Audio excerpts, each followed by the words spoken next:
Алматыда шетелдік азаматты әуежайдан қонақ үйге дейін 400 евроға жеткізген такси жүргізушісі жазаланды. 3 мамыр күні Алматы әуежайындағы желілік полиция бөлімінің кезекші бөліміне 30 жастағы Ресей Федерациясының азаматы арызданған. Ол әуежайдан Марков көшесіне дейін 400 евроға, шамамен 200 мың теңгеге жеткізген такси жүргізушісіне шара қолдануды сұрады. Жедел іздестіру шарасы барысында арызданушы діттеген жеріне жеткізген Mercedes-Benz көлігінің иесі 27 жастағы Алматы облысының тұрғыны ұсталды.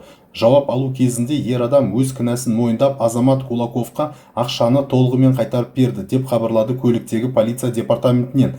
Аталған факті бойынша құқық бұзушыға қатысты Қазақстан Республикасының әкімшілік құқық бұзушылық кодексінің 449 бабының 2 бөлігі бойынша әкімшілік хаттама толтырылды. 15 мамыр күні Алматы мамандандырылған әкімшілік сотының қаулысымен оған 21.150 теңге айыппұл салынды. Өз кезегінде азамат Кулаков көлік полициясы қызметкерлеріне алғысын айтты.